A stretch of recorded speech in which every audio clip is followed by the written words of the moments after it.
Hello friends, welcome to biological Adda. And आज हम करने जा रहे हैं एम्फीबिया। एम्फीबियंस कौन से मेंबर्स होते हैं जो टेरेस्ट्रियल एंड एक्वेटिक लाइफ दोनों के लिए अडॉप्टेड होते हैं। ठीक है, तो ये अडॉप्ट कैसे होते हैं ये भी हम देखेंगे इस पूरे लेक्चर में। और इसमें हम क्या करेंगे, जनरल कैरेक्टर्स करेंगे सभी, और इनका क्लासिफिकेशन देखेंगे, और जो इंपॉर्टेंट क्वेश्चन जहां जहां से बनते हैं उन्हें हम हाईलाइट करते चलेंगे। ठीक है, तो पहला पॉइंट इसमें क्या है, पहला जनरल कैरेक्टर क्या है, ये एक्वाटिक होते हैं। कुछ तो कंप्लीटली एक्वाटिक होते हैं, मतलब लैंड पे आ तो सकते हैं पर अपना मैक्सिमम लाइफ जो है वो पानी में ही निकालते हैं, फ्रेश वाटर में रहते हैं, या इसको हम सेमी एक्वाटिक बोल सकते हैं। ठीक है, लैंड पे आ सकते हैं, इसका मतलब वो सेमी एक्वाटिक लाइफ है। फिश तो पानी से बाहर आ ही नहीं सकती है, तो वो कंप्लीटली एक्वाटिक हो गई। तो ये सेमी एक्वाटिक लाइफ जीते हैं। एयर में आ सकते हैं, यानी लैंड पे आ सकते हैं, एयर ब्रीदिंग कर सकते हैं, वाटर में भी रह सकते हैं, ब्रीदिंग होती है प्रॉपर, कार्निवोरस होते हैं, मतलब मांसाहारी होते हैं, कोल्ड ब्लडेड होते हैं यानी असमतापी होते हैं, टेम्परेचर के अकॉर्डिंग अपनी बॉडी का जो टेम्परेचर है वो मेंटेन नहीं कर सकते हैं। हाई टेम्परेचर होगा एटमॉस्फेयर का तो इनकी बॉडी टेम्परेचर भी हाई हो जाएगा और ये सर्वाइव नहीं कर पाएंगे। एटमॉस्फेयर का टेम्परेचर लो होगा, इनकी बॉडी का टेम्परेचर लो हो जाएगा, सर्वाइव नहीं कर पाएंगे। इसलिए जनरली आपने देखा होगा फ्रॉक्स किस सीजन में हमें दिखाई पड़ते हैं, बारिश के सीजन में सबसे ज्यादा अच्छा एटमॉस्फेयर, उनके ब्रीडिंग का टाइम, फर्टिलाइजेशन का टाइम भी यही है, बारिश। अभी जो आने वाला सीजन है ये यही सीजन में ये बाहर निकलते हैं सबसे ज्यादा। ओविपेरस होते हैं, एग लेइंग होते हैं, वर्टिब्रेट्स हैं। Body is divided into head and long trunk. देखो फ्रॉग का स्ट्रक्चर देखोगे तो उसमें से नेक जैसा कोई रीजन नहीं दिखाई देगा, और टेल भी कभी किसी में प्रेजेंट होती है, किसी में नहीं प्रेजेंट होती। सैलामेंडर में प्रेजेंट होती है और मैक्सिमम जो एम्फीबियंस होते हैं उसमें नहीं भी प्रेजेंट होती है, नेक भी नहीं प्रेजेंट होती है। ठीक है, लिम्स टेट्रापोडस हैं तो 4 लिम्ब होंगे टोटल। ठीक है, पेंटाडेक्टाइल टाइप होंगे। Each limb have 5 digits. Digits means है यहाँ पे फिंगर्स से आप ले सकते हो, पर इसमें एग्जैक्ट फिंगर्स नहीं होती, इसलिए हम इसे डिजिट वर्ड यूज करते हैं, पेंटाडेक्टाइल टाइप बोलते हैं इसे। ठीक है, पेंटा मींस होता है 5, पेंटाडेक्टाइल टाइप। सम लिम्बलेस डिजिट्स भी होती हैं। ठीक है, किसी किसी में लिम्ब्स नहीं होते हैं। क्लॉलेस, क्लॉज पंजे, पंजे नहीं होते हैं। ठीक है, स्किन कैसी होती है इनकी, स्मूथ एंड रफ होती है। तो इस रफनेस को कम करने के लिए इसकी बॉडी में जो स्किन होती है उसके नीचे नीचे बहुत सारी ग्लैंड्स प्रेजेंट होती हैं। वो ग्लैंड्स म्यूकस सिक्रेट करती हैं जिससे इनकी बॉडी मॉइस्ट रहे। ठीक है, क्योंकि ड्राई अगर हो जाएगी बिल्कुल बॉडी इनकी तो इनकी डेथ हो सकती है।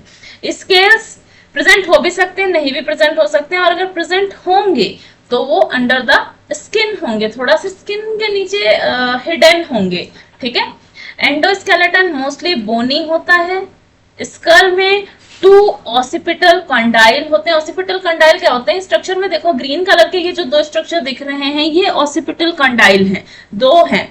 यहीं से आकर के जो वर्टिब्रल कॉलम है वो जुड़ता है, जो ये स्ट्रक्चर गड्ढा जैसा दिख रहा है आपको, खाली जगह दिख रही है, उसी में आकर के धस जाता है। और ये जो 2 ऑसिपिटल कंडाइल हैं ये इसको होल्ड करके रखने का काम करते हैं। ठीक है, इसी के चारों ओर हमारी गर्दन मूव करती है। अगर ह्यूमंस का भी देखें तो उनमें भी 2 ऑसिपिटल कंडाइल इसी टाइप से होते हैं।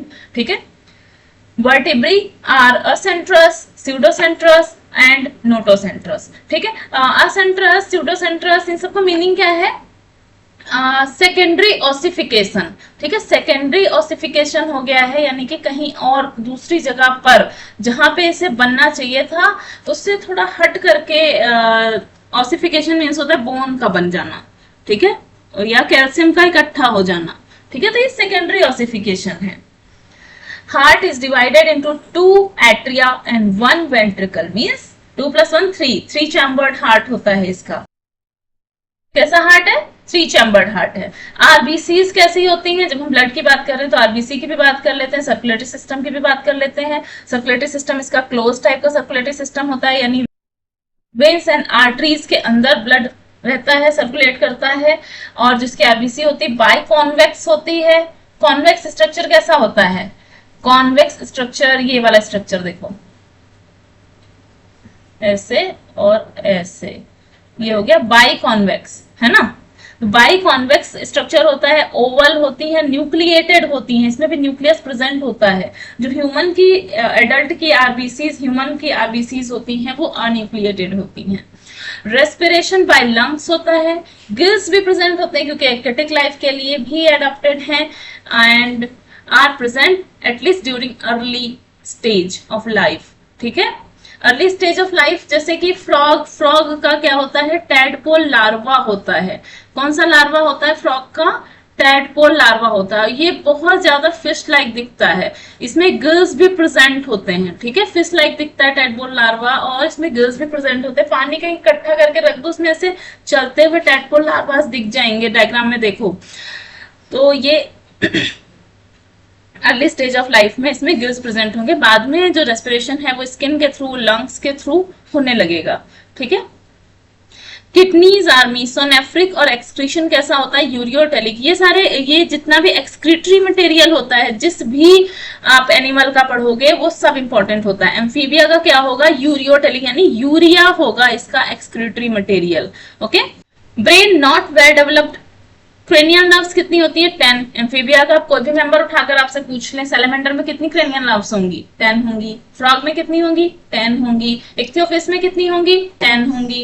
कोई कंफ्यूजन नहीं है, जितने भी एम्फीबियंस आएंगे आप टिक कर दोगे अगर क्वेश्चन आता है, 10 पेयर्स। ठीक है, नेक्स्ट है lateral sense organs are present during some stages of development. ठीक है, लेटरल सेंस ऑर्गन्स या लेटरल लाइन प्रेजेंट होती है बट हमेशा नहीं प्रेजेंट होती। इसमें थोड़ा सा कम डेवलपमेंट नहीं दिख रहा सेंस ऑर्गन्स का फिशेस के कंपैरिजन में, है ना। ब्रेन भी वेल डेवलप नहीं है, सेंस ऑर्गन भी किस सम स्टेजेस ऑफ डेवलपमेंट में प्रेजेंट हैं और वैसे नहीं भी प्रेजेंट हैं। ठीक है, सेक्सेस सेपरेट होते हैं, नो कॉपुलेटरी ऑर्गन प्रेजेंट होता है। जनरली इसमें जो फर्टिलाइजेशन होता है वो एक्सटर्नल होता है। इसमें क्या करती हैं, जो फीमेल जो होती हैं एम्फीबियन, वो एग लेइंग कर देती है, पानी में जाती हैं, वहां किसी लीफ पे या लैंड में किसी स्पेसिफिक प्लेस पे जो सेफ होता है वहां पे एग लेइंग कर देती हैं और वो एग्स बहुत छोटे छोटे छोटे छोटे एक साथ बहुत सारे एग लेइंग कर देते हैं और वो जिलेटिनस सीथ के अंदर बंद रहते हैं। ठीक है, फिर मेल आता है, मेल उसके ऊपर स्पर्म्स गिरा देता है और फर्टिलाइजेशन हो गया। तो फर्टिलाइजेशन कैसा होता है, external. Eggs with gelatinous covering usually laid in water, development indirect होता है। अब इन एग्स से जो निकलेगा वो क्या निकलेगा, लार्वा, टैडपोल टाइप का लार्वा निकलेगा। फ्रॉग का मैं बता रही हूँ, फ्रॉग का लार्वा होता है टैडपोल। ठीक है, तो डेवलपमेंट कैसा हो गया, इनडायरेक्ट हो गया। इनडायरेक्ट डेवलपमेंट में अगला स्टेप क्या होता है, मेटामॉर्फोसिस। इनकी बॉडी में चेंज होगा, मॉर्फोलॉजी में चेंज होगा, जिसे हम मेटामॉर्फोसिस बोलते हैं। ठीक है, क्लासिफिकेशन देख लेते हैं। इसे हम 3 ग्रुप्स में डिवाइड करते हैं, आपोडा, यूरोडेला एंड अन्यूरा। इनके अलग अलग नाम भी हैं। आपोडा को हम सिसिलियन भी बोलते हैं, अन्यूरा को हम सेलेंसिया भी बोलते हैं। ठीक है, आपोडा में आ मीन्स नो, पोडा मीन्स लिम्स या पैर। ठीक है, तो विदाउट लिम्स वाले जो एनिमल्स हैं इसमें वो आएंगे। इसमें कौन सी आएगी, एग्जाम्पल इसका क्या है, इक्थियोफिश, बहुत पूछा जाने वाला क्वेश्चन। ठीक है, इक्थियोफिश ये एक ब्लाइंड वर्म है, डायग्राम में देखो कैसा वर्म लाइक स्ट्रक्चर दिख रहा है। ठीक है, इसे सिसिलियन भी बोलते हैं। यूरोडेला में टेल वाले मेंबर्स आएंगे, सैलमेंडर। नेक्स्ट है अनूरा, टेललेस आएंगे इसमें, जिसमें टेल नहीं प्रेजेंट होती, जैसे कि फ्रॉग, इन्हें सेलेंसिया भी बोलते हैं। ठीक है, नेक्स्ट हम रेप्टाइल्स करेंगे। और अगर आपको मेरे लेक्चर्स हेल्पफुल लग रहे हैं तो please like, share and subscribe my channel. Thank you for watching.